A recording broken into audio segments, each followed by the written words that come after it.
Shalom, shalom, que a paz, que a graça, o amor do Senhor Jesus seja sobre você, sobre mim, no meu coração, na mente, e que possamos estar alegres e felizes, porque o Senhor nos resgatou. Amém?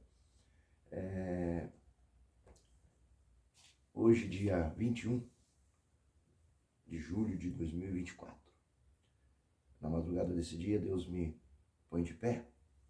Estou aqui sentado para meditar com vocês aqui em Colossenses 3, apenas no verso 5. Colossenses 3, apenas no verso 5. E que diz assim: mortificai, pois, os vossos membros que estão sobre a terra, a prostituição, a impureza, o apetite desordenado, a vil concupiscência e a avareza, que é idolatria. Pois, aí no verso 6, pois pelas quais coisas vem a ira de Deus sobre os filhos da desobediência. Diz essa palavra, mortificai. Ou seja, nós precisamos mortificar o nosso corpo. Efésios 5, do 6 em diante, diz que se Cristo habita em nós, somos nova criatura e que somos daí, então, imitadores de Cristo.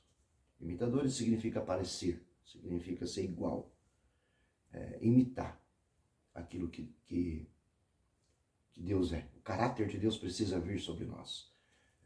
Então a gente começa a não viver mais nós, mas Cristo vive em nós. Né? Como o apóstolo Paulo dizia, não vivo mais eu, mas Cristo habita em mim. Como João 16, 33, Jesus disse, pegue a sua cruz, negue-se a si mesmo e siga-me. E é exatamente isso. Negar-se a si mesmo, pegar a nossa cruz, significa isto. Mortificar quem somos. E as nossas vontades, as vontades da nossa carne é exatamente isto. Ela tende, os nossos membros, né, o nosso corpo, tende à prostituição, tende à lascívia, tende a impurezas, tende ao apetite desordenado, né, até comer demais, isso é pecado diante de Deus. A vil concupiscência e a avareza, que é um tipo de idolatria. A avareza, ela é uma idolatria e ela é abominável ao Senhor. E a gente vai mortificando todas essas vontades que se tornam uma cruz que a gente precisa carregar. E aí diz Jesus aqui, as palavras de Jesus em João 16:33, porque todo aquele que quiser salvar a sua própria vida, perdê-la, mas aquele que perdê-la por amor de mim, ganhá-la.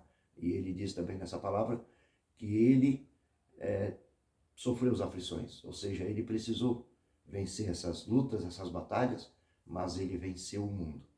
E ele diz no contexto dessa palavra que aquele que com ele estiver, venceremos também, porque ele estaria com o Pai, intercedendo por nós, e ganharíamos forças para vencermos. Mas vamos atentar aqui apenas para a avareza e a idolatria, que é o que Deus me chamou a atenção para entender essa parte. E depois, no final desse vídeo, eu tenho um testemunho da minha própria experiência com Deus, nessa questão da avareza e idolatria. Ao longo de toda a Bíblia, o termo idolatria se refere a adorar falsos deuses, imagens de deuses ou a qualquer outra coisa no lugar do único Deus verdadeiro. Ela representa a rejeição e o desafio flagrantes a Deus. E isto é digno de juízo severo. Então, o que é idolatria em termos práticos para nós nos dias de hoje? Uma pergunta, né? O que é idolatria em termos práticos para os dias de hoje? Primeiro, significa dar prioridade a qualquer coisa acima de Deus. É permitir que coisas se tornem o foco de nossos desejos, valores e dependência, tomando o lugar da dependência e fé no próprio Deus. Prestamos atenção. São referências Êxodo 23, 6, podem examinar, Deuteronômio 7, 25 a 26, Isaías 40, 18 a 23, que fala também sobre essas situações aqui, em que o povo fazia bezerros de ouros, idolatravam reis, rainhas, e isso tomava o lugar e a prioridade de Deus na vida dessas pessoas. E, segundo aqui o versículo 6 aqui, sobre essas coisas vem a ira de Deus, sobre os filhos da desobediência. Então, se torna uma desobediência colocar qualquer coisa, qualquer pessoa, qualquer imagem, qualquer coisa que eu desejo muito, pensar nisso antes de Deus. Ou seja, eu costumo toda noite, Senhor, entrego o meu espírito, minha alma, o meu corpo aos seus cuidados. Por quê? Porque a gente não sabe o que vai acontecer durante o sono, então a gente deve entregar na mão de Deus. E agradeço, né, pelo dia, pela noite, peço perdão por todas as faltas, fraqueza, omissões que tenho cometido, e se há algum pecado que eu precise confessar, por favor, me revele para que eu confesse, para que o Senhor me limpe, que o Senhor leve para o mar do esquecimento. E assim eu tenho feito a minha oração de noite, e pela manhã, quando eu acordo, eu agradeço. Deus, obrigado por mais um dia, obrigado pelo plano de salvação, pelo dom da vida eterna, e por ter morrido por mim, pelo amor tal a Deus, e pelo teu sacrifício ao Cristo, e pelo teu Santo Espírito que habita em mim, e que opera em mim. E se eu for um filho firme e fiel, sei que alcançarei a vida eterna e darei aquele abraço que nunca foi dado no Senhor. Verei a ti na tua glória. E assim começa o meu dia. Então, eu deitei, entreguei, acordei. Na minha prioridade foi Jesus. A minha prioridade foi Deus. A minha prioridade foi o Espírito Santo. Então, assim começa o meu dia. Mas se a minha prioridade for um filho, for um pai, for uma esposa, uma futura esposa, uma namorada, uma imagem, um carro, né, coisas, né, ou pessoas, ou imagem, se a minha prioridade for isso, se torna uma avareza. Então, só para ilustrar a questão de uma avareza. Mas eu não pensei sempre assim, não. Deus precisou puxar minha orelha para poder eu ter esse entendimento, inclusive dentro desta palavra. Eu tenho uma experiência que vou testemunhar só no final como prometido. Então aqui os povos desses antigos aqui, como Isaías 40:18, Êxodo 20, né? Para não ficar longo esse vídeo eu não vou ler, mas vocês devem ler e consultar em casa, porque a palavra ela é a nossa guia, é ela que vai nos levar a Deus, é a palavra do Senhor. Por essa razão, a avareza é considerada idolatria. Termina aqui o primeiro ponto e vamos para o segundo ponto de observação. A idolatria pode envolver pessoas que se dizem leais a Deus.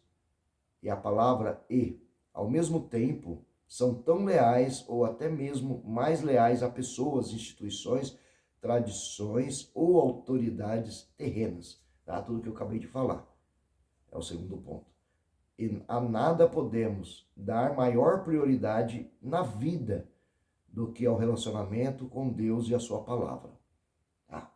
Acabei de falar, e aqui a palavra de Deus nos provando exatamente o que eu acabei de falar, que já enraizou aqui na minha mente e no meu coração, como está revelado na Sagrada Escritura.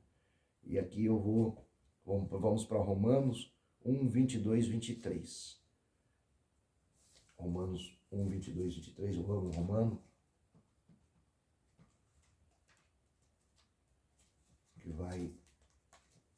eu vou finalizar e depois já vou entrar com o meu testemunho.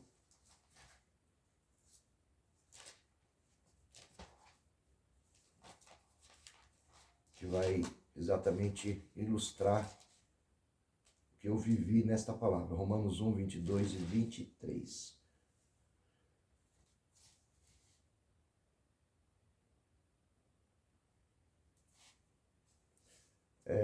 Dizendo-se sábios, tornaram-se loucos e mudaram a glória de Deus, incorruptíveis e em semelhança da imagem do Filho corruptível e de aves e de quadrúpedes e de répteis. Então aqui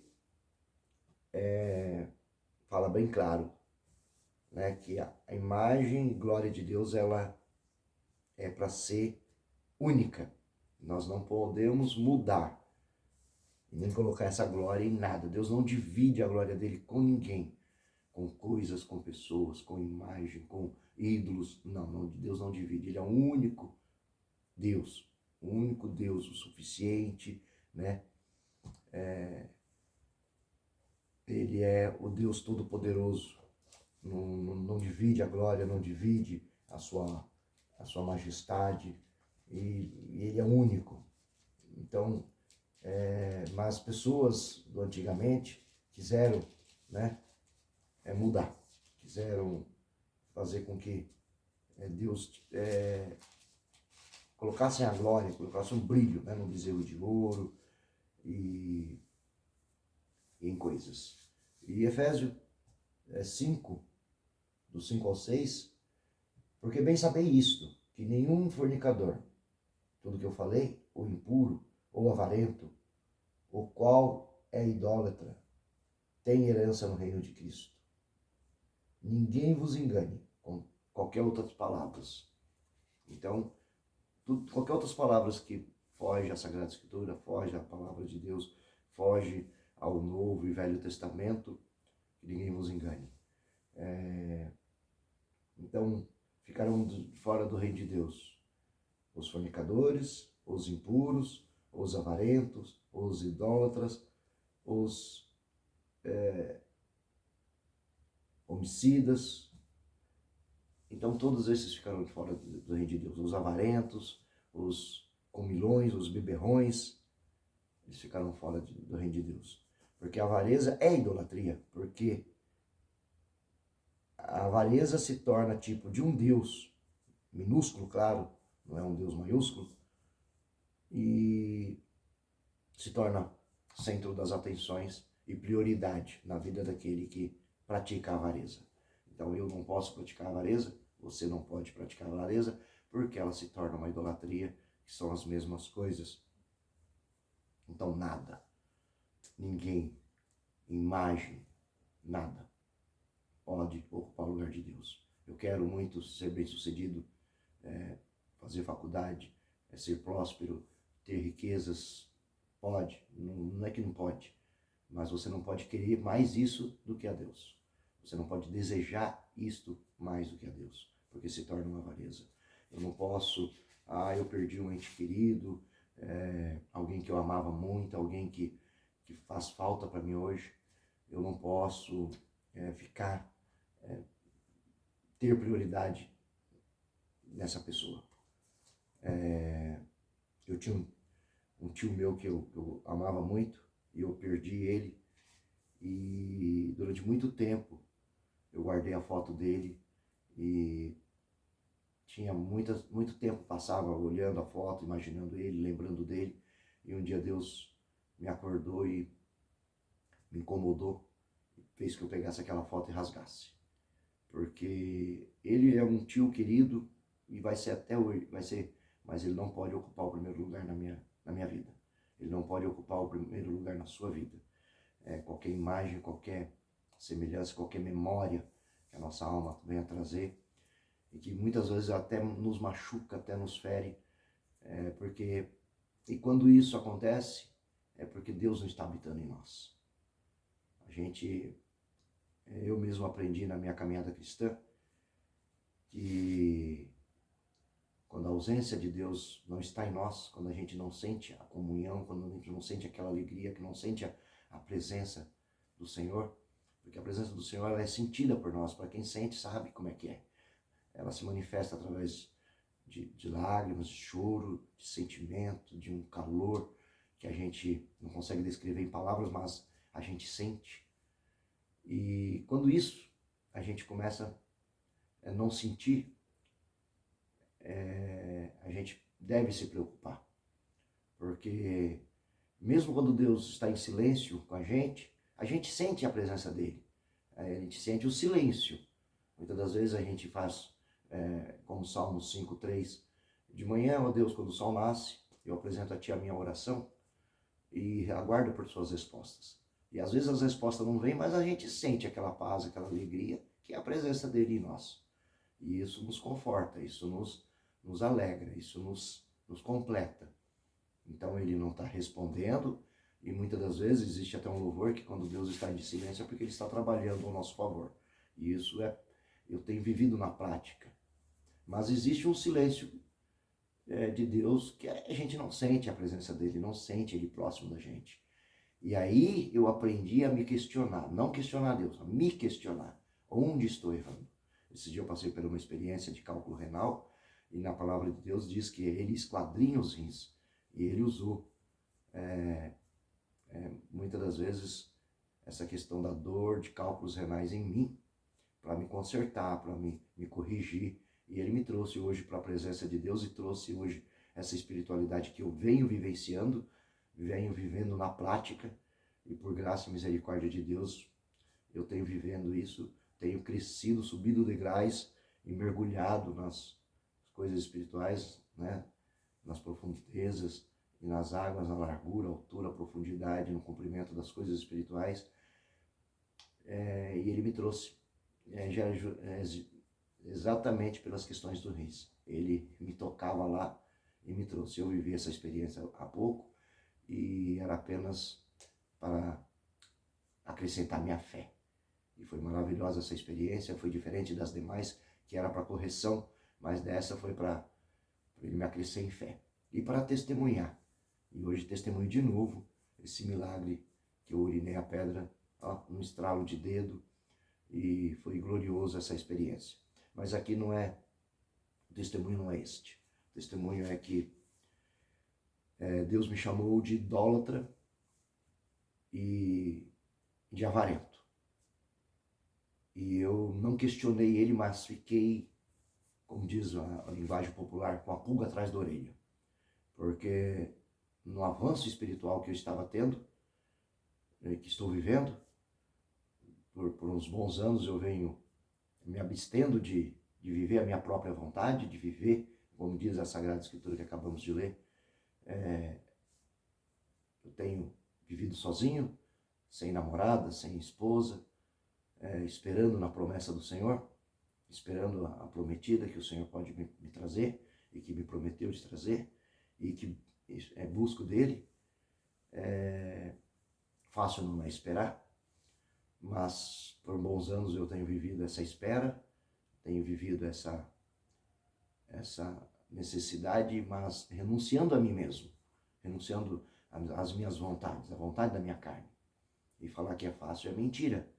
A gente não pode ser hipócrita, porque a nossa carne, até por questões fisiológicas, existe desejos, existe vontades naturais. Né? Para quem é casado sabe do que eu estou falando, né? E quem não é casado é difícil não fornicar, não adulterar, não tem esses desejos, né? Não vou aqui mencionar o que a vontade da carne faz. Então, é crucificar a si próprio cada dia, carregar a cruz e seguir Jesus, porque o desejo meu é a vida eterna. Mas depois o ato do casamento, aí fica bom, fica beleza. E tinha uma pessoa em mente. E eu comecei a colocar essa pessoa muito na minha vida. A desejar e colocar ela muito no meu dia a dia. E foi por anos assim. E Deus um dia chegou em mim e me chamou de avarento e de idólatra. E eu falei, Senhor, nunca. E aí fui para a palavra, Senhor, me mostre, Senhor, porque tu falou, e eu não quero ser idólatra, e não quero ser avarento. Eu não sabia, na verdade, a tradução de avarento. E eu orei muito, jejuei muito, busquei muito, até que cheguei. Deus me deu essa conclusão, em Colossenses 3:5. E eu louvei a Deus e louvo a Deus aqui de novo, e deixar aqui gravado esse vídeo que vai para o ar, para que esse testemunho meu sirva para você também. Se você está idolatrando uma pessoa, mesmo que você ame essa pessoa, que você quer essa pessoa, que você deseja essa pessoa, e que às vezes até Deus já te prometeu que essa pessoa seja sua, mas se Deus prometeu no tempo certo, essa pessoa será sua. Se Deus te prometeu no tempo certo, essa conquista sua, seja um carro, um veículo, uma moto, uma faculdade, uma viagem, vai acontecer. Porque se Deus prometeu, Ele é fiel para cumprir as suas promessas. Mas tanto essa coisa, como essa pessoa, como essa imagem, não pode tomar o primeiro lugar de Deus. Ou seja, o primeiro lugar na sua vida, na minha vida, tem que ser Deus. Ele tem que ser prioridade. Ele tem que ser o centro das atenções. Ele tem que ser adorado. Em primeiro lugar, devo adorar a Deus. E aí, aquilo que Ele vai nos entregar, a gente deve amar. Né? Adorar somente a Deus. Amar em primeiro lugar. Né? Deus, Jesus, quando estava na terra, um novo mandamento vos dou. Amai a Deus sobre todas as coisas, sobre todo o seu entendimento, sobre todo o teu intelecto, sobre todas as tuas forças. E segundamente, o seu próximo. Amai ao seu próximo como a ti mesmo. Então, aquilo que você não quer para si, não faça para o próximo. Então, mas primeiro lugar. Então, primeiro é Deus. Digno de adoração, de reverência, de louvor e amor. E depois, segundamente, ao nosso próximo. E amar como a nós mesmos. Né? Tudo aquilo que não quero para mim, eu não quero para o próximo. Então, o amor inclui ter compaixão, os 9 frutos do Espírito, né? Domínio próprio, controle, benevolência, benignidade, enfim. Os 9 frutos do Espírito que a gente deve praticar para que frutifique e que gere frutos agradáveis, tanto para honrar a Deus e para o controle nosso. Porque esses frutos em nós, ele vai criando um domínio, né? Vai criando aí as forças necessárias para carregarmos as nossas cruzes. Porque fácil não é. Mas esses frutos frutificando, vai nos moldando. E aí, deixando para a meditação, 2 Timóteo 3, 16, 17, onde diz que toda a palavra de Deus, toda a Bíblia, toda a Sagrada Escritura, tanto o Velho e o Novo Testamento, é inspirada por Deus, revelada por Deus. E ela é boa, suficientemente e única para nos instruir, para criar em nós tudo aquilo que precisamos, para fazer em fé as boas obras e praticar o ID, praticar o Evangelho, praticar o amor, praticar a caridade, a bondade, a benignidade, a fé, a temperança. Você vê que tudo leva, de novo, aos 9 frutos do Espírito. Porque nem olhos viram, nem ouvidos ouviram, nem entrou no coração tudo aquilo que Deus tem criado para mim e para você desde a eternidade. Isso se nós amarmos. Porque em Deuteronômio 11:1 diz: aquele que ama a Deus, ele vai, na prática diária, praticar todo o Evangelho. Ou seja, vai observar leis e preceitos e mandamentos, princípios, mandamentos, que está descrito nessa palavra, e assim ele vai provar que ama a Deus. E se ele provou que ama a Deus, Deus descobriu que ele ama de verdade, então nem olhos viram, nem ouvidos ouviram, nem entrou no coração tudo aquilo que ele preparou lá na eternidade, mansões celestiais, onde as ruas são de ouro, são de cristais, e que nem nossos olhos ainda viram, nem nosso coração, nem nossos ouvidos ouviram, nem entrou no nosso coração, mas já está preparado para mim, para você. Então essa é a promessa maior. Então queremos casar? Queremos casar. Mas se ainda assim nós não casarmos, no céu não se dá em casamento, nem casa e nem se dá em casamento, porque todos seriam anjos, mas onde não haverá dor, não haverá mais morte, não haverá mais tristeza, será só alegria, gozo, regozijo, onde haverá um grande banquete que o nosso Senhor Jesus irá nos propiciar. E há lá muitos quartos. Ele falou: eis que eu vou para o meu Pai, porque lá tem muitos quartos Ou seja, quarto é lugar de repouso, quarto é lugar de descanso, quarto é lugar de bonança. Então, lá no céu é a maravilha. Viemos para essa terra com um único propósito: adorar o Senhor, louvar ao Senhor, engrandecer ao Senhor. E trabalhamos para Ele e Ele trabalha para nós, para cumprir o desejo do nosso coração. Não quer dizer que nós esperamos só o céu, mas o desejo maior tem que ser só o céu. Então, ainda que nós não conseguimos conquistar aquilo que desejamos conquistar, porque às vezes a gente pedimos a Deus, mas a gente diz a palavra que a gente não sabe pedir. Pedir, dai-se-vos-á, buscai e encontrarei. Mas muitas vezes não sabemos o que pedir, às vezes a gente pede, e a gente buscando na palavra, meditando na palavra, buscando ao Senhor, priorizando as coisas do Senhor, às vezes a gente chega num ponto em que a gente fala: puxa, aquilo que eu pedi não tem mais graça. Igual a gente deseja tanto uma moto, quero uma moto, quero isso, quero aquilo, e a gente vai lá, luta, compra, e depois que a gente compra não tem tanta graça, não tem tanto gosto. De repente perde o gosto, perde o cuidado, e a gente já quer uma outra coisa. Então a gente deve viver menos desejos e mais objetivo. Devemos ser mais objetivos, devemos colocar Deus em primeiro lugar na nossa vida, porque assim Ele vai nos direcionando e trazendo aquilo que é necessário para nós. E aí vai ver, se é necessário que a gente case de novo, a gente vai casar de novo, e Ele vai fazer um novo lar, uma nova família, e a gente vai ser muito feliz. Se é necessário que a gente tenha patrimônios e isso e aquilo, e que aquilo realmente nos agregue, nos transforme, e que aquilo sirva para a gente transbordar e abençoar vidas, então Ele vai trazer. Porque Ele é aquele que cumpre o desejo do nosso coração, mas dentro de um propósito, dentro de que a gente não se perca. Eu já tive muitas finanças, muitas condições financeiras, bonanças, e hoje eu falo para Deus em oração: Senhor, se for para me ter de novo o que eu já tive, mas perder a Tua presença, perder a Tua onisciência, a Tua onipotência, perder a intimidade com o Senhor, se for para me ter e perder, eu não quero ter. Porque eu tinha uma intimidade com o Senhor lá no passado, uma intimidade gostosa, não igual hoje, uma firmeza e uma fé igual hoje, porque depois dos meus desertos, depois das minhas lutas, das minhas percas, eu cresci muito, e hoje eu tenho uma fé muito forte, muito firme. Então, é claro que não era como hoje, mas era sim uma intimidade gostosa, uma intimidade boa, e eu sentia a presença do Senhor.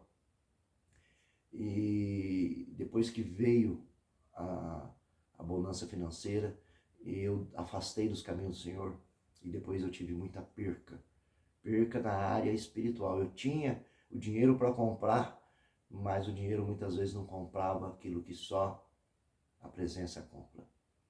Então, a gente vê muitos ricos aí, mas a gente vê todos os ricos felizes. A gente vê muitos ricos, mas a gente vê todos os ricos ter paz. A gente vê todos os ricos ter uma boa noite de sono. Hoje eu não tenho riqueza, não tenho aquilo que eu tinha no passado, mas hoje eu tenho uma excelente noite de sono. Eu posso, poxa, ontem eu dormi, por exemplo, 10 horas direto. Nossa, como é gostoso você deitar e dormir e ter um sono, como diz a palavra, o sono do justo. Como é gostoso você não depender de medicamento para dormir, de tarjas pretas, né? Não condenando quem usa, mas não é de Deus a gente ter que ficar dependente de medicamento, não é. Porque eu já vivi dependente de medicamento e eu sei que é muito bom você não ser dependente de medicamento. Não ser dependente, você deitar e ter um sono bom, você ter um apetite para fazer uma boa refeição, né? Então, quantos ricos têm, pode comprar todo tipo de alimento, mas não tem apetite para comer aquele alimento? Quantos ricos têm dinheiro para poder ter um sono, mas o medicamento não consegue dar um bom sono para ele? Então, eu tenho certeza e total convicção que se você deixar Deus ser prioridade na sua vida, se você deixar Deus ser o centro das suas atenções, se você deixar Deus se relacionar contigo, e se você buscar em primeiro lugar o reino de Deus, a tua justiça, a tua grandeza, as demais coisas, Deus chama de tudo o resto, demais coisas. Então, relacionamento é chamado de coisas, famílias é chamado de coisas, lar, enfim, toda a sua conquista Deus chama de coisas, Ele vai trazer assim, ó, se você confiar. Então você apresenta os seus projetos, os seus planos diante de Deus e Ele vai trazer no tempo certo, no devido tempo. Ele vai te preparar para as suas bênçãos. Ele nos prepara. Porque muitas das vezes a gente pede, né? E a gente não está preparado para receber. E aí Ele prepara para que a gente receba a bênção e que ela seja uma bênção firme e que a gente não largue nunca. Se eu tivesse esse entendimento hoje, se eu tivesse essa firmeza hoje com Deus, eu não tinha largado a minha família, eu não tinha desprezado a minha família, eu não tinha entrado em vários relacionamentos, aumentado o meu sofrimento, criado outros sofrimentos, perdido honra, perdido propriedades, perdidos posição financeira, tudo aquilo que Ele me deu, eu não valorizei, enfim, sem Deus a gente não é ninguém. Com Deus somos mais que vencedores, mas sem Deus não somos nada. E eu sou prova viva disso. Por isso está aí o meu testemunho, está aí essa palavra que Deus me acordou, me levantou. Estou aqui sem sono, estou aqui feliz, alegre. Creio que é às 5 e pouco da manhã, mas para a honra e glória do Senhor. Assim, saúdo na paz do Senhor Jesus, que a paz que excede todo entendimento seja sobre você e sobre mim, para a glória do Pai, do Filho e do Espírito Santo. Amém.